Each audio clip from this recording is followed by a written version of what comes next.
Surprise tone. Ishika Abhimanyu राजवंश के office में आई हुई थी। पहले तो वो अपनी शादी प्रूव करने की बात कर रही थी, लेकिन अगले ही पल इशिका ने पूरे कॉन्फिडेंस के साथ अभिमन्यु से डिवोर्स मांग लिया। इशिका ने अपना पॉइंट रखते हुए कहा, लिसन मिस्टर राजवंश, मैं इस शादी को निभाने में इंटरेस्टेड नहीं हूँ, ना ही आपको फोर्स करूंगी। मुझे बस डिवोर्स चाहिए और कुछ नहीं। अभिमन्यु ने भौहें उठाकर उसकी तरफ देखा और सख्त आवाज में बोला, मुझे आपके साथ वो रिश्ता निभाने का कोई शौक नहीं है जो कभी जुड़ा ही नहीं। कभी कोई रिश्ता था ही नहीं तो तोड़ने का सवाल ही पैदा नहीं होता। वो अभी भी इस रिश्ते को मानने से इनकार कर रहा था। इशिका आगे कुछ बोलती उससे पहले अभिमन्यु ने जल्दी से उसके दिए हुए पेपर्स पर साइन किया और उसे देते हुए बोला, मेरा पीछा करना बंद करो मिस सिंघानिया, वरना अगली बार मैं नरमी से पेश नहीं आऊंगा। डोंट हैरास मी। अगर फिर से तुम मेरे पीछे आई तो मुझे कोई स्ट्रिक्ट एक्शन लेना होगा। अभिमन्यु की बात सुनकर अब इशिका को खुद के गुस्से पर कंट्रोल नहीं रहा। वो चिढ़ते हुए बोली, ओ रियली मिस्टर राजवंश, कौन सा अब तक आप नरमी से या प्यार से पेश आ रहे थे? आपको जो करना था वो तो आप कर चुके हो। अभिमन्यु पूरी तरह अनजान था कि इशिका किस बारे में बात कर रही है। वो चौंकते हुए बोला, और क्या कर दिया है मैंने मिस सिंघानिया? आप ही ने मुझे मेरी यूनिवर्सिटी से बाहर निकलवाया है ना? क्या कहा था आपने कि आप मुझे इस पूरी सिटी तक में नहीं देखना चाहते हैं? इशिका ने गुस्से में जवाब दिया। उसे आयशा की बात सच लग रही थी। अभिमन्यु ने गहरी सांस ली और तुरंत ना में सिर हिलाकर कहा, अपनी इस गलतफहमी की दुनिया से बाहर निकलिए मिस सिंघानिया, मैंने ऐसा कुछ नहीं किया है। आप मेरे लिए इतनी भी इम्पोर्टेंट नहीं है जितनी इम्पोर्टेंस आप खुद को दे रही हैं। इशिका को उसकी बात का जवाब देने का मौका नहीं मिला क्योंकि अभिमन्यु के पास एक कॉल आ गया। ये कॉल उसकी दादी के मोबाइल से था तो अभिमन्यु ने तुरंत उसे रिसीव कर लिया। सामने से अभिमन्यु की दादी वसुधा के केयरटेकर ने धीमी आवाज में कहा, I am really sorry mister राजवंश, लेकिन वसुधा जी फिर से कहीं चली गई हैं। वसुधा के गायब होने की बात सुनकर अभिमन्यु के गुस्से में मुट्ठियां कस गईं। उसने कुछ रिएक्ट नहीं किया और जल्दी से कॉल कट करके केबिन के बाहर जाने लगा। इशिका वहां भी उसके पीछे जाना चाहती थी, लेकिन पृथ्वी बीच में आ गया। उसने अपना हाथ इशिका के आगे करके कहा, आपका काम हो गया है miss Singhania, you may go now. Ishika ने आह भरी। उसके पास और कोई रास्ता भी नहीं था।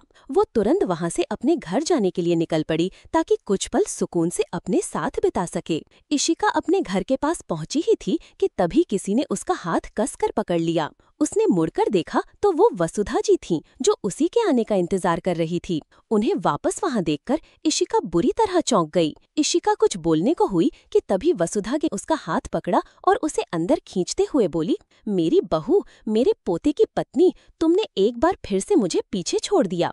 मैंने तुम्हें कहा था ना, मुझे छोड़कर मत जाना। इशिका ने कुछ नहीं कहा। वो चुपचाप उसे अपने घर पर ले गई जो उसने किराए पर ले रखा था, शहर से दूर एक शांत और छोटी सुंदर जगह। वहां आते ही इशिका ने वसुधा जी को डाइनिंग टेबल पर बिठाया और उन्हें पानी पिलाया। उन्होंने एक एक करके 3 ग्लास पानी के खाली कर दिए थे, मानो उन्होंने काफी देर से पानी ना पिया हो। जब इशिका को लगा कि वो थोड़ी शांत हो गई हैं, तब वो धीमी आवाज में बोली, मैंने आपसे कहा था कि मैं आपकी बहू नहीं हूँ दादी। ना ही तुम ही मेरी बहू हो, वसुधा ने सख्ती से कहा। वसुधा काफी जिद्दी थी। इशिका इतनी ही देर में समझ गई थी कि उन्हें अपनी बात समझ पाना नामुमकिन था। उसने कुछ नहीं कहा और अपने मोबाइल में वही नंबर निकाला जो पिछली बार उन्होंने वसुधा के टैग से निकालकर कॉल किया था। परेशानी में अभिमन्यु ने तुरंत बिना नंबर देखे उसका कॉल रिसीव कर लिया और बोला, हेलो। इशिका के लिए ये आवाज जानी पहचानी थी। वो आगे कुछ कहती उससे पहले वसुधा ने उसके हाथ से मोबाइल छीनकर अपने कान पर लगा लिया था। अभिमन्यु इस वक्त एक पूरी टीम के साथ मौजूद था और वसुधा की लोकेशन ट्रैक करने की कोशिश कर रहा था। वसुधा के गायब होने पर वो काफी घबरा गया था। उसकी दादी की उम्र हो गई थी।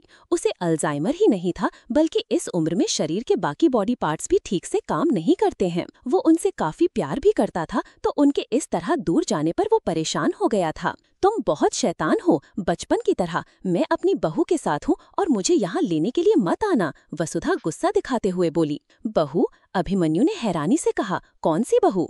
इतना कहकर अभिमन्यु ने नंबर चेक किया। उसे याद आया ये उसी लड़की का नंबर था जिसके पास पिछली बार उसकी दादी चली गई थी। अभिमन्यु के चेहरे के भाव सख्त हो गए थे।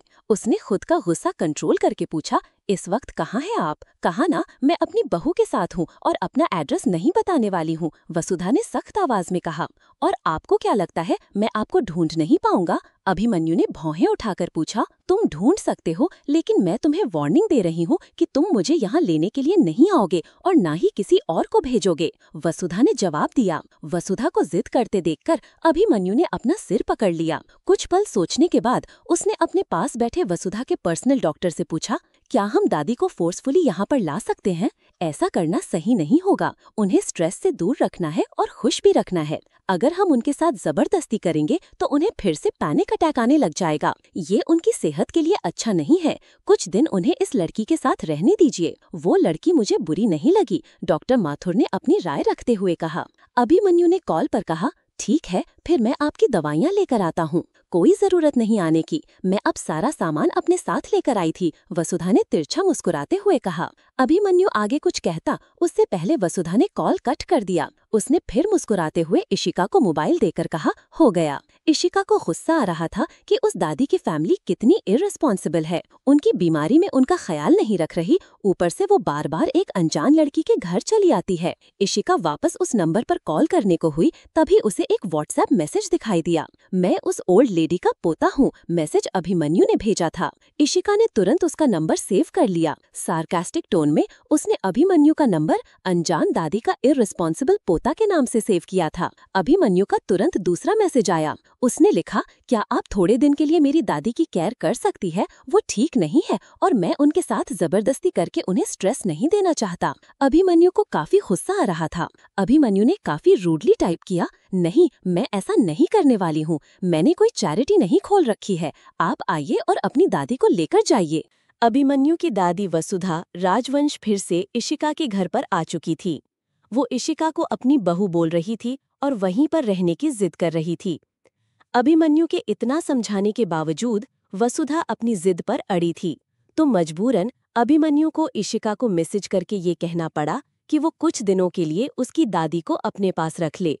इशिका को ये सब बिल्कुल पसंद नहीं आया। वसुधा अगर उसके साथ रहती तो उसका लाइफस्टाइल और बाकी रूटीन भी बिगड़ जाता। उसने काफी रूडली ये टाइप किया कि वो कोई चैरिटी नहीं चलाती है। अभिमन्यु अभी आए और अपनी दादी को लेकर जाए। इशिका मैसेज सेंड करती उससे पहले उसे किचन में बर्तनों की खिटपिट की आवाज सुनाई दी। उसने सामने की तरफ देखा तो वसुधा उसके पास नहीं बैठी हुई थी। इशिका जल्दी से किचन के अंदर गई तो उसने देख वसुधा पानी बॉईल कर रही थी। इशिका उनके पास जाकर बोली, दादी, आपको ये सब करने की कोई जरूरत नहीं है, मैं खुद कर लूंगी, आप ठीक नहीं हैं, आपको आराम करना चाहिए। वसुधा ने मुस्कुराकर इशिका की तरफ देखकर कहा, किसी भी तरीके की सूजन पर अगर हॉट कंप्रेस दिया जाए तो दर्द कम होता है। तुम्हारे होंठ सूजे हुए लग रहे हैं, दर्द हो रहा होगा ना बेटा? वसुधा ने काफी प्यार से इशिका को कहा था कि एक पल के लिए न जाने इशिका को क्या हो गया, उसकी आंखें नम होने लगी थीं। यही प्यार था जिसके लिए वो उम्र भर तरसती रही। इशिका ने अपने होठों के कोनों पर हाथ रखा तो उसे हल्का दर्द महसूस हुआ। ये दर्द उसको उसकी खुद की माँ ने दिया था। मालविका ने इशिका को गुस्से में बहुत जोर से थप्पड़ मारा था। इशिका अपने ख्यालों में खोई हुई थी। तभी वसुधा ने फिर से कहा, मैंने तुम्हें कुछ पूछा है, ज्यादा दर्द तो नहीं हो रहा ना तुम्हें? इशिका ने बिना कुछ कहे नामी सिर हिला दिया था। वसुधा पानी के बर्तन के साथ उसे बाहर ले आई थी और एक नैपकिन से उसके होठों के कोनों पर हल्के हल्के सेक करने लगी। इशिका को इससे आराम मिल गया था। इन सब के चक्कर में वो अभिमन्यु को जवाब देना भूल गई थी। तभी उसके मोबाइल की नोटिफिकेशन टोन बजी तो उसने देखा अभिमन्यु ने इशिका को 10 लाख रुपए भेजे थे। साथ में उसने मैसेज लिखा था, ये मेरी दादी के 10 दिनों के मेंटेनेंस के लिए है, अगर तुम्हें और चाहिए तो बता देना। इशिका ने तुरंत अपना पहले लिखा हुआ मैसेज देखा और उसे डिलीट कर दिया। उसने जवाब में सिर्फ ओके लिखा। अजीब आदमी है, अपनी दादी से इतना ही प्यार है तो उनकी केयर नहीं कर सकता क्या? लगता है कुछ ज्यादा ही अमीर है जो 10 दिनों के लिए 10 लाख भेजे हैं। मुझे क्या, अगर बचेंगे तो वापस लौटा दूंगी। इशिका ने मन ही मन कहा और फिर वो वसुधा के साथ व्यस्त हो गई। वहीं दूसरी तरफ सिंघानिया मेंशन में आयशा लिविंग रूम में बैठकर आंसू बहा रही थी। उसके दोनों गाल पर इशिका की उंगलियों के निशान थे और होठों के कोने सूजे हुए थे। मालविका ने उसे समझाते हुए काफी प्यार से कहा, इशिका को तुम्हें मारना नहीं चाहिए था, वो भी प्रोफेसर के सामने। मैं उसकी तरफ से माफी मांगती हूँ। वो इस हद तक गिर जाएगी मैंने ये नहीं सोचा था। जलती है वो तुमसे। आयशा ने उसकी बात का कोई जवाब नहीं दिया। वो कुछ पल रुककर बोली, उसने ऐसा जानबूझकर किया। जब से उसे पता चला है कि नक्श और मेरी शादी हो रही है, तब से उसका बर्ताव बदल गया है। देखो ना, अब मिस्टर अभिमन्यु राजवंश के पीछे जा रही थी। हाँ, वो तो है ही कैरेक्टरलेस। आज ही किसी लड़के से शादी करके आई थी और किसी अमीर आदमी के बारे में पता चला तो उसके पीछे दुम हिलाते हुए चली गई। मालविका गुस्से में बोली। राधिका उस समय वहीं से गुजर रही थी। उसने मालविका और आयशा की बातें सुनी तो वो उनके पास आ गई। राधिका ने धीमी और सॉफ्ट वॉइस में कहा, क्या तुम दोनों इशिका की बात कर रहे हो? वो ऐसा कुछ नहीं कर सकती है। मालविका ने राधिका की बात का जवाब देते हुए कहा, आपको गलतफहमी हो गई है। बचपन में वो एक अच्छी बच्ची थी, लेकिन उसे घर छोड़े हुए काफी टाइम बीत चुका है। 13 साल की थी वो जब पढ़ाई के चलते उसने घर छोड़ दिया था और उसके बाद से वापस नहीं आई। आज उसने आयशा को सबके सामने मारा और उसकी इंसल्ट की। मालविका आंटी बिल्कुल ठीक कह रही हैं। इशिका पूरी तरह बदल गई है। उसे ये तक याद नहीं है कि मेरी मॉम यानी कि आपने बचपन में उसके ऊपर कितने एहसान किए थे। आयशा ने उदास होकर कहा। राधिका इस बात को आगे नहीं छेड़ना चाहती थी। वो वहाँ से जाने को हुई, तभी आयशा ने पीछे से कहा, मॉम, मुझे आपसे कुछ बात करनी है। एक्चुअली मैं चाहती हूँ डॉक्टर मर्चेंट हमारी यूनिवर्सिटी में आकर काउंसलिंग क्लासेस लें। आयशा की बात सुनकर राधिका जल्दी से उसकी तरफ पलटी और हैरानी से बोली, तुम जानती हो ना, ऐसा पॉसिबल नहीं है। वो ऑलरेडी हमारी कंपनी के टेक्निकल इश्यूज पर काम कर रहे हैं, ऊपर से सैलरी भी नहीं लेते। उनका शेड्यूल बहुत टाइट है। फिर मैं कैसे उन्हें तुम्हारी यूनिवर्सिटी के लिए बोल दूं? प्लीज मॉम, मुझे इसकी जरूरत है। क्या आप मेरे लिए इतना भी नहीं कर सकती? आयशा ने इमोशनल होकर कहा। मालविका ने उसका साथ देते हुए कहा, आयशा बेबी बिल्कुल ठीक कह रही है। आज इशिका ने सबके सामने उसे मारा तो उसकी प्रोफेसर के सामने काफी इंसल्ट हो गई। अब डॉक्टर मर्चेंट आयशा की तरफ से कॉलेज में आएंगे तो उसकी इस इंसल्ट को सब भूल जाएंगे। राधिका को जवाब देने का मौका भी नहीं मिला कि आयशा फिर से बीच में बोल पड़ी। ऐसा कीजिए कि कल रात आप उन्हें डिनर के लिए बुला लीजिए। आयशा के पास कोई रेकमेंडेशन लेटर नहीं था जो उसे डॉक्टर मर्चेंट ने दिया हो। वो इसी बहाने सबके सामने डॉक्टर मर्चेंट का रेकमेंडेशन लेटर लेना चाहती थी और साथ ही उन्हें अपने कॉलेज में लेकर आती तो उसकी काफी इज्जत पड़ती। राधिका ने उसकी बात पर हामी भरी और फिर कमरे में आ गई। अंदर आते ही उसने इशिका यानी डॉक्टर मर्चेंट के लिए मैसेज छोड़ा। डॉक मर्चेंट, क्या आप मुझसे मिलने के लिए कल मेरे घर आ सकते हैं? ऐसे ही दूसरी तरफ इशिका ने ये मैसेज पढ़ा। वो परेशान हो गई। उसने मन ही मन कहा, राधिका आंटी इस तरह का मैसेज तभी भेजती हैं जब उन्हें मेरी जरूरत होती है। ऑफिशियल काम होता तो ऑफिस आने को बोलती, लेकिन घर आने को बोला है तो क्या उनकी तबीयत खराब है? राधिका की तबीयत खराब होने का सुनकर इशिका परेशान हो गई थी। राधिका का सोचकर इशिका ने राधिका को मैसेज छोड़ा और उसे घर आने के लिए हामी भर दी थी, ये जानते हुए कि अगर वो सिंघानिया विला में गई तो उसकी आइडेंटिटी सबके सामने आ सकती है। राधिका ने इशिका को मिलने के लिए बुलाया था। हालांकि इशिका उससे मिलना तो नहीं चाहती थी, लेकिन राधिका की तबीयत अक्सर खराब रहती थी और उसी का सोचकर इशिका ने मिलने के लिए हाँ कह दी थी। राधिका की तबीयत के आगे इशिका ने ये भी नहीं सोचा कि अगर वो डॉक्टर मर्चेंट बनकर सिंघानिया विला में गई तो उसकी आइडेंटिटी सबके सामने रिवील हो जाएगी। इशिका अपनी सोच में गुम थी, तभी राधिका का एक और मैसेज आया। ठीक है, फिर हम इस वीकेंड पर मेरे घर पर डिनर पर मिलते हैं। उम्मीद है आपके पास मेरे लिए टाइम होगा, राधिका ने जवाब में कहा। मैसेज देखने के बाद इशिका धीरे से बोली, राधिका आंटी इतना लेट मिलना चाहती है, इसका मतलब कारण कुछ और है। नहीं, मुझे सिंघानिया विला में उनसे नहीं मिलना। मुझे बेवजह उनकी लाइफ में प्रॉब्लम क्रिएट नहीं करनी है। इशिका ने गहरी सांस ली और तुरंत राधिका को मैसेज टाइप करके लिखा, हम कब से आपके साथ डिनर करने का सोच रहे थे। हम आपको लोकेशन सेंड करते हैं, हम बाहर किसी रेस्टोरेंट में मिल लेंगे। राधिका ने उसकी बात पर हामी भर दी थी। उसने जवाब में थम्स अप भेजा तो वहीं इशिका मोबाइल रखकर पुरानी बातें सोच रही थी। इशिका खुद से बोली, मैंने कभी आप लोगों को पूरी तरह छोड़ना नहीं चाहा। बेवकूफ थी तभी घर छोड़ने के एक हफ्ते बाद सबसे मिलने के लिए गई। सोचते हुए इशिका पुरानी यादों में खो गई। जब वो घर छोड़ने के एक हफ्ते बाद सिंघानिया विला पहुंची थी, वो अंदर जाती उससे पहले मालविका ने उसे पकड़ लिया था और उसे दूसरी तरफ लेकर गई। उसने कांच की खिड़की से सामने की तरफ इशारा किया। अंदर की तरफ आदर्श और राधिका आयशा के साथ खेल रहे थे। वो दोनों काफी खुश थे। मालविका ने इशिका का कंधा दबाकर कहा, पहले कभी मिसेस सिंघानिया को इतना खुश देखा है तुमने? इशिका ने नम आंखों से ना में सिर हिला दिया। मालविका आगे बोली, देखोगी भी कैसे, तुम्हारी वजह से वो हंसना भूल गई थी। देखा, तुम्हारे जाते ही उनकी सारी प्रॉब्लम अपने आप खत्म हो गई। उम्मीद है तुम इतनी समझदार तो हो गई होगी। अब वापस यहाँ मत आना। इशिका उस दिन के बाद वहाँ वापस नहीं लौटी जब तक खुद मालविका ने उसे वहाँ जबरदस्ती नहीं बुलाया। राधिका से वो इमोशनली कनेक्ट थी, इस वजह से वो हर बर्थडे पर उनके लिए गिफ्ट जरूर भिजवाती थी, लेकिन उसका भी राधिका की तरफ से कभी कोई जवाब नहीं आया। इशिका पुरानी बातें सोचकर खुद को हर्ट नहीं करना चाहती थी, इसलिए टाइम पास करने के लिए उसने अपना मोबाइल ऑन किया। उसने देखा कि अभिमन्यु के काफी सारे मैसेज आए हुए थे। आप मेरी दादी का ख्याल तो रख रही हैं ना? देखिए, उन्हें दिन में डॉक्टर के बताए अनुसार मेडिसिन लेने की जरूरत होती है। वो ठीक से सो भी नहीं पाती और गुस्से में काफी अग्रेसिव हो जाती है। कई बार वो बच्चों की तरह जिद करने लगती है, तो कभी बड़ी बनकर आपको डांटने लगेगी। किसी भी तरह की कोई भी इमरजेंसी होगी तो आप सबसे पहले मुझे कॉल करेंगी। अभिमन्यु ने इतने सारे मैसेज भेज दिए थे जिसे देखकर इशिका ने अपना सिर पकड़ लिया। इशिका ने खुद से कहा, अगर इतनी परवाह है तो खुद के पास क्यों नहीं रख लेता, लापरवाह कहीं का। इशिका उठी और उसने वसुधा का एक वीडियो बनाकर अभिमन्यु को भेजा। दूसरी तरफ राजवंश विला से कुछ दूर 2 गाड़ियां खड़ी हुई थीं। दोनों ही किसी तरह की वैनिटी वैन लग रही थी।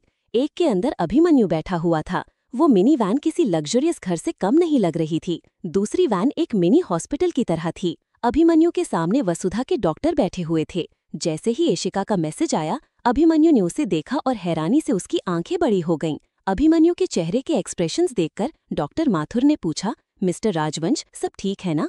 अभिमन्यु ने बिना कुछ बोले अपने मोबाइल की स्क्रीन डॉक्टर के सामने कर दी। डॉक्टर ने जब वो वीडियो देखा तो वो भी हैरान रह गए। उन्होंने कहा, अजीब बात है, हम यहाँ इमरजेंसी सिचुएशन के लिए तैयार बैठे हैं और वहाँ कुछ और ही चल रहा है। जहाँ तक मुझे याद है, वसुधा जी पिछले कई सालों से रात के 2 बजे से पहले नहीं सोई हैं और इतने सुकून से तो मैंने उन्हें सोते हुए कभी नहीं देखा। अभिमन्यु को तसल्ली देने के लिए इशिका ने वसुधा का वीडियो बनाकर भेजा था जिसमें वो सुकून से सो रही थी और इतने आराम से कि वो खर्राटे तक ले रही थी। डॉक्टर आगे बोले, वैसे मानना पड़ेगा, इस यंग लेडी के साथ में रहते हुए मिसेज राजवंश में काफी बदलाव आए हैं। अगर ये हमेशा उनके पास रहे तो इस उम्र में भी मिसेज राजवंश अच्छा इम्प्रूव कर सकती है। अभिमन्यु ने उनकी बात का कोई जवाब नहीं दिया और वापस अपने काम पर लग गया। अगले दिन इशिका जल्दी ही तैयार हो गई।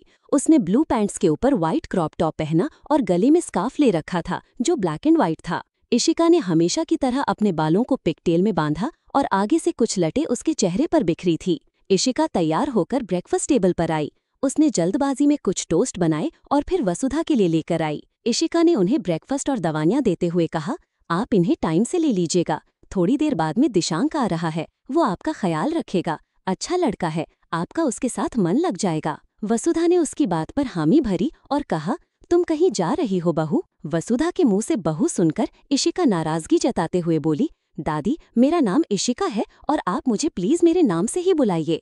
एक तो आजकल की लड़कियां, इनका कुछ नहीं हो सकता। अब बहू सुनने में क्या प्रॉब्लम है? मैं तो तुम्हें बहू ही कहूंगी, वसुधा ने सख्ती से कहा और फिर कुछ पल रुककर बोली, अच्छा बताओ, कहाँ जा रही हो तुम? एक बहुत बड़े आदमी के पास इम्पोर्टेंट मीटिंग पर जाना है। इशिका ने जवाब दिया, बहुत बड़ा आदमी है तो रुको, मैं अपने पोते को बोलती हूँ, वो तुम्हारी अपॉइंटमेंट फिक्स करवा देगा। उसकी काफी लोगों से जान पहचान है, वसुधा ने मुस्कुराकर कहा। उनकी बात सुनकर इशिका के चेहरे पर भी स्माइल आ गई। वो सिर हिलाकर बोली, दादी, आपका पोता भी इस मामले में कुछ नहीं कर पाएगा। आप ब्रेकफास्ट कीजिए और मेरी टेंशन मत लीजिए। वसुधा ने आगे कुछ नहीं पूछा और चुपचाप नाश्ता करने लगी। वहीं इशिका नाश्ता करते हुए अभिमन्यु के बारे में सोचने लगी। वो धीरे से बोली, अब आपको कैसे बताऊं दादी कि आपका लापरवाह पोता कितना भी अमीर क्यों ना हो, लेकिन वो अभिमन्यु राजवंश जितना अमीर नहीं हो सकता। मेरी अभिमन्यु से मीटिंग में आपका पोता मेरी कोई हेल्प नहीं कर सकता। इशिका अभिमन्यु से मिलने जा रही थी। दिशांक के आते ही इशिका वहां से निकली और अपनी स्कूटी स्टार्ट की। वो खुद से बोली, जो भी हो जाए, डिवोर्स के लिए तो मैं तुम्हें मना कर रहूंगी अभिमन्यु राजवंश। होपफुल टोन, इशिका हार नहीं मनाना चाहती थी। वो एक फिर अभिमन्यु से मिलने राजवंश एम्पायर जाने वाली थी। ना चाहते हुए भी इशिका के ऊपर अभिमन्यु की दादी वसुधा की जिम्मेदारी आन पड़ी थी। इशिका ने वसुधा को दिशांक के पास छोड़ा और खुद अपनी स्कूटी लेकर राजवंश एम्पायर पहुंच चुकी थी। वहां पहुंचते ही अंदर जाने से पहले इशिका ने मन ही मन कहा, मिस्टर राजवंश का शेड्यूल काफी टाइट रहता है, या तो वो काम कर रहे होते हैं या फिर मीटिंग में। दिशांक ने जो मेल भेजा था उसके हिसाब से फिलहाल के वक्त वो ऑफिस में ही होंगे। इशिका ने खुद के चेहरे के भावों को सख्त किया और फिर अंदर चली गई। एक बार फिर उसे रिसेप्शनिस्ट की परमिशन लेनी थी। रिसेप्शनिस्ट ने उसकी तरफ देखा और भौहें उठाकर कहा, आप फिर से यहाँ पर आ गई मिस सिंघानिया। जहाँ तक मुझे पता है आज कोई पार्सल नहीं आने वाला था। पृथ्वी सर ने साफ मना किया है आपके ऊपर भेजने के लिए। इशिका ने उसकी आंखों में देखा और कहा, लेकिन आज मैं पार्सल देने नहीं आई हूँ। मुझे वो इशिका की बात पूरी होने से पहले ही रिसेप्शनिस्ट ने उसे बीच में काटते हुए कहा, क्या मुझे वो? ये कोई मॉल नहीं है जहाँ जब आपका मन करे आप मुंह उठाकर चली आएं। वो काफी बदतमीजी से बात कर रही थी। इशिका उसकी तरफ घूर कर देखने लगी। रिसेप्शनिस्ट ने गहरी सांस ली और सिर हिलाकर कहा, ठीक है फिर अपना अपॉइंटमेंट लेटर दिखाइए, उसके बाद मैं आपके बिना किसी सवाल के ऊपर जाने दूंगी। इशिका के पास कोई अपॉइंटमेंट लेटर नहीं था। उसे अभिमन्यु से मिलना भी जरूरी था। इशिका ने ना में सिर हिलाकर कहा, वो तो मेरे पास नहीं है। रिसेप्शनिस्ट इशिका से बात करते हुए काफी रूडली पेश आ रही थी, लेकिन अचानक इशिका ने देखा उसके चेहरे पर चमक आ गई और चेहरे पर एक छोटी सी मुस्कुराहट। रिसेप्शनिस्ट ने उसी मुस्कुराहट के साथ तेज आवाज में कहा, मिस सिंघानिया, आप यहाँ, please come, you are most welcome. Ishika ने पीछे मुड़कर देखा तो वहाँ आयशा खड़ी थी। आयशा ने इशिका की तरफ देखकर आंखें छोटी की और फिर मुस्कुराते हुए रिसेप्शनिस्ट के पास आ गई। आयशा ने रिसेप्शनिस्ट की तरफ देखकर कहा, वो मैं यहाँ नक्श से मिलने के लिए आई थी। बोलते हुए उसने इशिका की तरफ देखा और सिर झटक कर कहा, बट हाँ, मेरे पास कोई अपॉइंटमेंट लेटर नहीं है। कैसी बात कर रही है मैम आप तो राजवंश खानदान की होने वाली बहू हैं। आपको किसी तरह की अपॉइंटमेंट लेटर या परमिशन की जरूरत नहीं है। आप बस मेरे साथ आइए।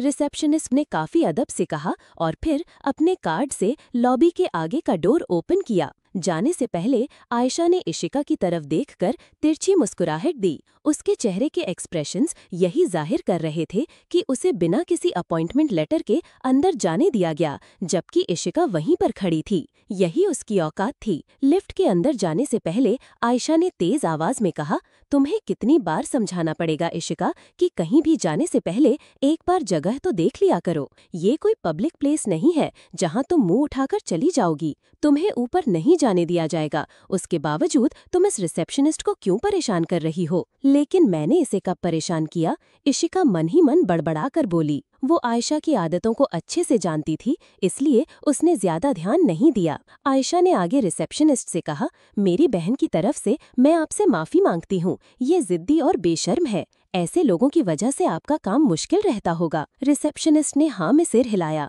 आयशा वहाँ से जा चुकी थी। आयशा के सामने रिसेप्शनिस्ट काफी मुस्कुराकर और नरमी से बात कर रही थी, तो इशिका के सामने आते ही उसके चेहरे के एक्सप्रेशंस फिर से सख्त हो गए और वो उसी अंदाज में बोली, देखिए मैडम, मेरा टाइम वेस्ट मत कीजिए। पृथ्वी सर ने साफ मना किया है कि आपके ऊपर नहीं जाने देना है। मैं उनकी इच्छा के खिलाफ आपके ऊपर नहीं भेज सकती हूँ। आप प्लीज यहाँ से चली जाइए। इशिका समझ चुकी थी कि पृथ्वी ने ऐसा क्यों किया होगा। पिछली बार भी जब इशिका ऊपर गई थी तब वो खुश नहीं था। शायद वो नहीं चाहता होगा कि इशिका अभिमन्यु के क्लोज जाए। मुझे उनसे काम है, इशिका ने प्लीडिंग वे में कहा। अपॉइंटमेंट लेकर आइए, फिर जाने दूंगी। फिलहाल के लिए आप यहाँ से खुद जा रही हैं या मैं सिक्योरिटी को बुलाऊं? रिसेप्शनिस्ट ने इस बार हल्के गुस्से में कहा। ठीक है, फिर मैं वेटिंग एरिया में बैठकर मिस्टर राजवंश के आने का वेट कर लेती हूँ।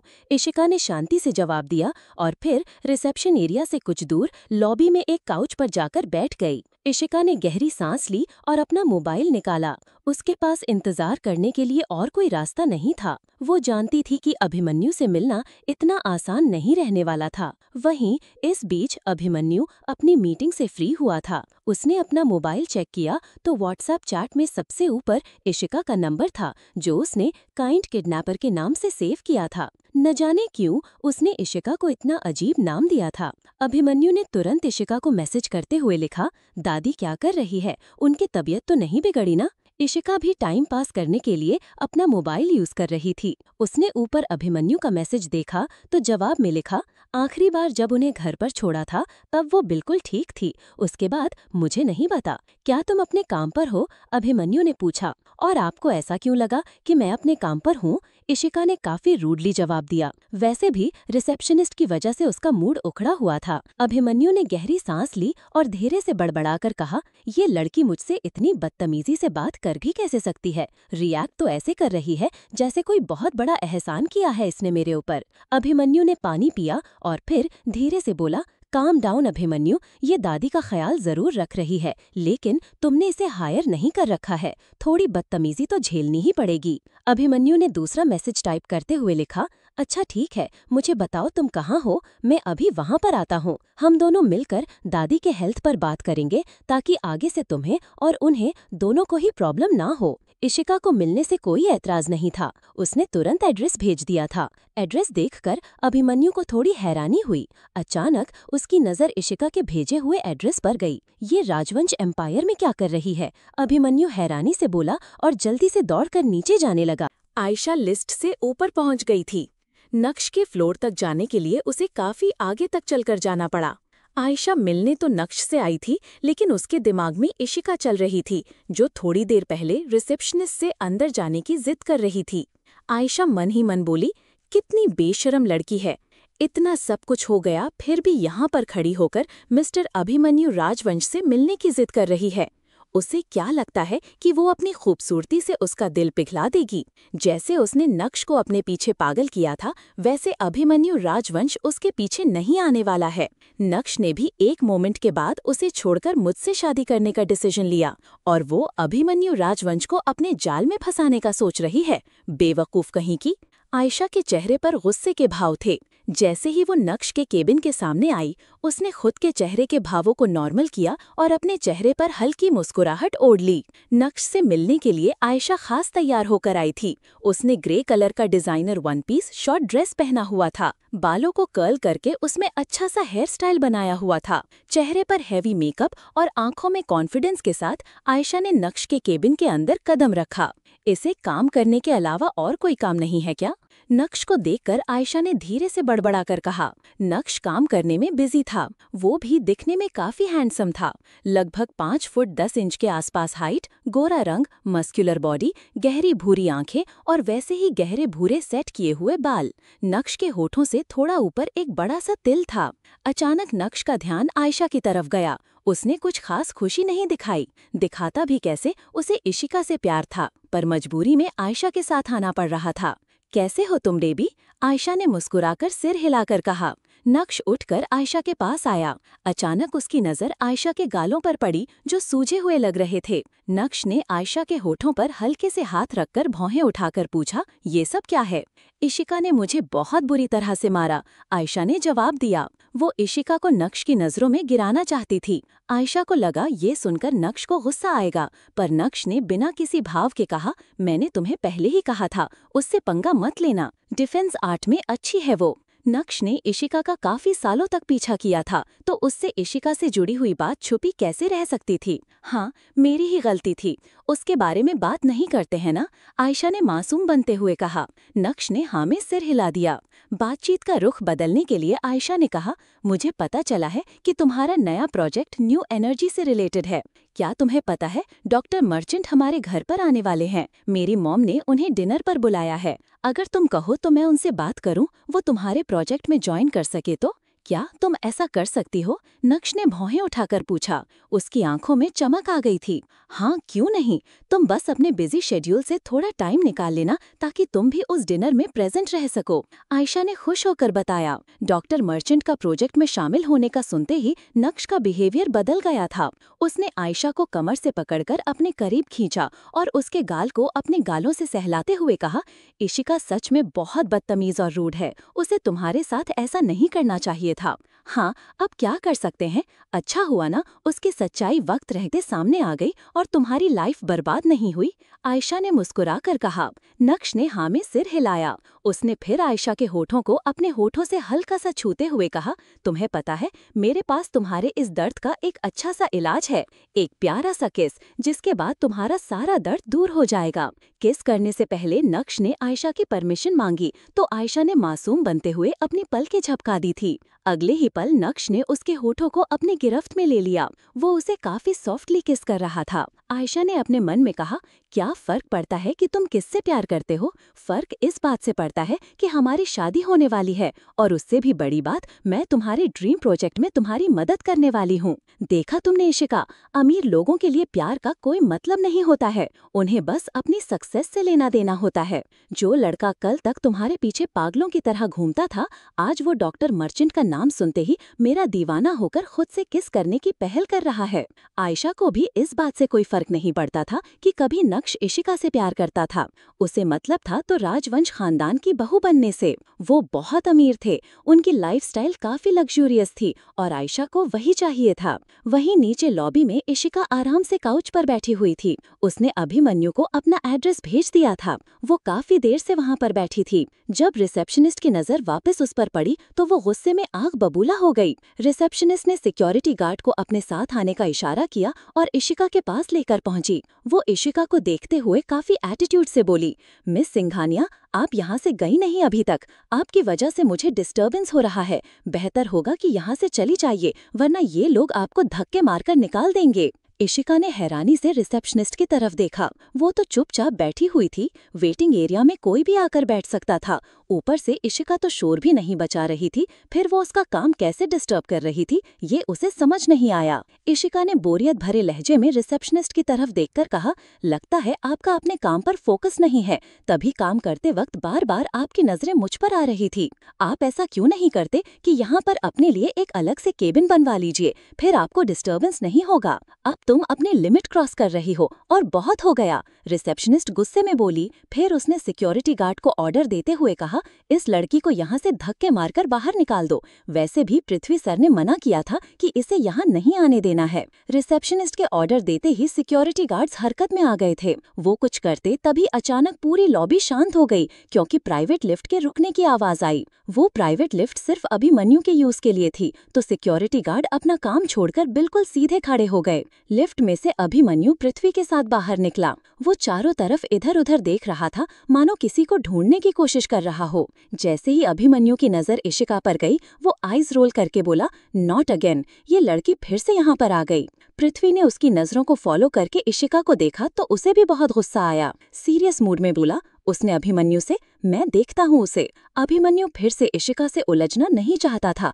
इसलिए वो वहीं पर खड़ा रहा, जबकि पृथ्वी इशिका के पास आ गया। पृथ्वी को देखकर रिसेप्शनिस्ट घबरा गई। वो जल्दी से अपना पक्ष रखते हुए बोली, सर, मैंने आपके ऑर्डर्स अच्छे से फॉलो किए थे और इसे अंदर नहीं जाने दिया। ये फिर से पार्सल देने का बहाना बनाकर आई थी, लेकिन मैंने फिर भी इसे अंदर नहीं जाने दिया। मैंने इसे यही कहा कि आज हमारा कोई पार्सल नहीं आने वाला है। इशिका ने रिसेप्शनिस्ट की तरफ देखकर बेपरवाही से कहा, लेकिन मैंने कब कहा कि मैं कोई पार्सल देने के लिए आई हूँ? देखा सर आपने, कितनी बेशर्मी से ये मान भी रही है कि ये यहाँ बेवजह आकर बैठ गई है। इसे फिर से ऊपर जाकर किसी से मिलना था, खामखा हंगामा मचा रही है, बस तभी मैंने सिक्योरिटी गार्ड्स को बुला लिया। रिसेप्शनिस्ट ने मासूम बनते हुए कहा। इशिका ने उसकी तरफ देखकर कंधे उचकाकर कहा, अच्छा, तो मैं यहाँ चुपचाप बैठकर तुम्हारा काम डिस्टर्ब कर रही थी। मुझे नहीं पता था कि यहाँ लॉबी में बैठना अलाउड नहीं है। वेटिंग एरिया में चुपचाप वेट करना इतना बड़ा गुनाह हो गया। हंगामा मैं नहीं, तुम कर रही थी। इशिका और रिसेप्शनिस्ट की फाइट से पृथ्वी इरिटेट हो गया था। वो बीच में तेज आवाज में बोला, ठीक है, इसे जितनी देर बैठना है बैठे रहने दो, वैसे भी इस पर कोई ध्यान नहीं देने वाला है। सीरियस मूड में बोला। इशिका के मामले को निपटाकर उसने रिसेप्शनिस्ट की तरफ देखकर कहा, मैंने तुम्हें कहा था कि मिस्टर राजवंश के प्राइवेट कंप्यूटर में कुछ ग्लिच आ गया है। मैंने इंजीनियर को कॉल किया था तो तुम्हें किसी को ठीक करने के लिए भेजने वाला था। वो अब तक आया क्यों नहीं है? मैंने इंजीनियर को कॉल किया तो उसने कहा कि उसका भेजा हुआ टेक्नीशियन यहाँ आ चुका है और उसे अंदर नहीं आने दिया गया। क्या इसका जवाब है तुम्हारे पास? लेकिन यहाँ तो कोई नहीं आया। रिसेप्शनिस्ट ने हैरानी से कहा, मेरा यकीन मानिए सर, मैं अपना काम बहुत सीरियसली करती हूँ और यहाँ पर कोई नहीं आया जिसे मैंने रोका हो। तो क्या मैं झूठ बोल रहा हूँ या वो झूठ बोल रहा है? पृथ्वी गुस्से में बोला और अपना मोबाइल निकाला। वो इंजीनियर को कॉल करने ही वाला था कि तभी उसे इशिका की आवाज सुनाई दी। इशिका ने तिरछा मुस्कुराते हुए कहा, हाँ, इसने मुझे रोका था। मेरी बात तक नहीं सुनी कि मैं यहाँ पर पर क्यों आई हूँ? मुझ पर इल्जाम लगाया कि मैं यहाँ हंगामा मचा रही हूँ और न जाने क्या कुछ नहीं कहा मुझे। पृथ्वी हैरानी से इशिका की तरफ देख रहा था। कल वो यहाँ पर एक पार्सल डिलीवर करने के लिए आई थी, तो आज एक टेक्नीशियन बनकर? ऐसा कैसे पॉसिबल था? वो कुछ पूछता उससे पहले इशिका ने उसके हाथ में एक पेपर थमा दिया। जो पेपर उसने पृथ्वी को दे दिया, उस पेपर के हिसाब से वो उस इंजीनियर के अंडर पिछले 5 सालों से काम कर रही थी। रिसेप्शनिस्ट की तरह इशिका ने भी सब कुछ काफी बढ़ा चढ़ाकर बताया था। फिर उसकी नजरें अभिमन्यु पर टिकी हुई थी। उसे देखना था कि अभिमन्यु क्या फैसला देता है। सब कुछ सुनने के बाद अभिमन्यु ने सर्द निगाहों से रिसेप्शनिस्ट को देखा और तेज आवाज में कहा, यू आर फायर्ड। अभी तक की अपनी जितनी भी सैलरी है लो और निकलो यहाँ से। लेकिन निकालने की क्या जरूरत है सर? इससे एक छोटी सी गलती हुई है, इसे कुछ दिनों के लिए सस्पेंड कर दीजिए। ये अपना काम काफी अच्छे से कर रही है। पृथ्वी ने रिसेप्शनिस्ट का साथ देते हुए कहा, जबकि रिसेप्शनिस्ट की तो हिम्मत भी नहीं पड़ रही थी कि इतनी बड़ी गलती के बाद वो सॉरी बोल सके। रिसेप्शनिस्ट के बाद अभिमन्यु ने गुस्से से पृथ्वी की तरफ देखा, मानो वो आगे कुछ और बोला तो अभिमन्यु उसे भी काम से निकाल देगा। इशिका इन सब में काफी ज्यादा हैरान थी। अब तक उसने सुना था कि अभिमन्यु काफी क्रूअल है, लेकिन आज उसने देख भी लिया। एक छोटी सी गलती पर उसने रिसेप्शनिस्ट को काम से निकाल दिया था, जो न जाने कितने सालों से उनके यहाँ काम कर रही थी। रिसेप्शनिस्ट के बाद अभिमन्यु ने गुस्से से पृथ्वी की तरफ देखा, मानो वो आगे कुछ और बोला तो अभिमन्यु उसे भी काम से निकाल देगा। इशिका इन सब में काफी ज्यादा हैरान थी। अब तक उसने सुना था कि अभिमन्यु काफी क्रूअल है, लेकिन आज उसने देखा भी लिया। एक छोटी सी गलती पर उसने रिसेप्शनिस्ट को काम से निकाल दिया था, जो न जाने कितने सालों से उनके यहाँ काम कर रही थी। नक्श ने मन ही मन बड़बड़ाकर कहा, कम ऑन इशिका, तुम्हें इससे डरना नहीं है। तुम्हारी असली पहचान भी कुछ कम पावरफुल नहीं है, पर मुझे इसका बिहेवियर देखकर अजीब क्यों लग रहा है। इशिका ने रिसेप्शनिस्ट का साथ देने के लिए कुछ कहना चाहा, लेकिन अभिमन्यु फिर से बीच में बोल पड़ा, अपना काम करो और निकलो यहाँ। मुझे तुम्हारी शक्ल भी नहीं देखनी है मिस सिंघानिया।